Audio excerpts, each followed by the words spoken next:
राजा परीक्षित ने श्री सुखदेव जी से पूछा, हे ज्ञान चक्षु, भगवान श्री नारायण ने राजा बलि से 3 पग पृथ्वी मांगकर किस प्रकार छल द्वारा उनका राज्य लेकर देवताओं को अर्पित कर दिया।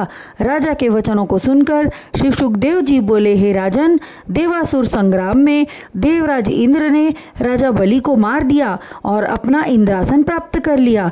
तब बचे हुए असुरों ने उनके मृत शरीर को उठाकर अस्ताचल को ले गए, जहां दैत्य गुरु शुक्राचार्य ने राजा बलि को पुनर्जीवित कर दिया।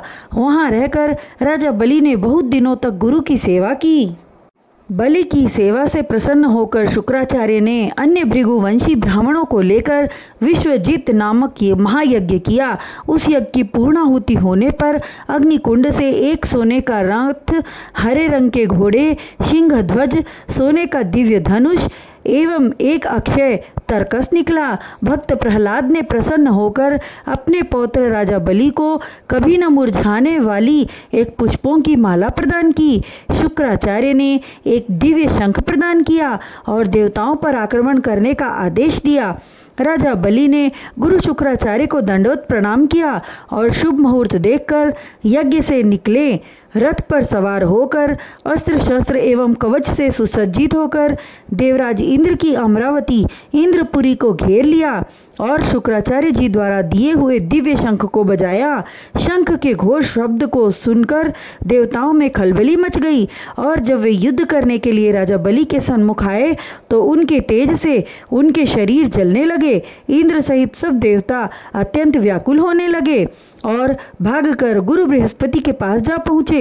हे गुरुदेव, मेरे पुराने शत्रु दैत्यराज बलि ने हमारी अमरावती को घेर लिया और जब हम युद्ध करने गए तो उसके तेज के सन्मुख एक पल भी न ठहर सके। इतनी शक्ति उसे कहाँ से प्राप्त हुई। तब बृहस्पति जी बोले, हे देवराज, उस दिव्य शंख के प्रताप और भृगुवंशी ब्राह्मणों का ब्रह्म तेज राजा बलि को शक्तिशाली बना दिया है। तुम तो क्या 100 इंद्र भी उसका सामना इस समय नहीं कर सकते। इसलिए समय की प्रतीक्षा करो और तब तक छिपकर उस काल के आने की प्रतीक्षा करो। देवगुरु के इस प्रकार के वचनों को सुनकर देवता लोग वहां से पलायन कर गए और पर्वत की कंदराओं में जा छिपे। उधर राजा बलि गुरु शुक्राचार्य के पास जाकर निवेदन करते हुए बोले, हे गुरुदेव, आप कोई ऐसा उपाय करें जिससे मेरा राज्य सदैव स्थिर बना रहे।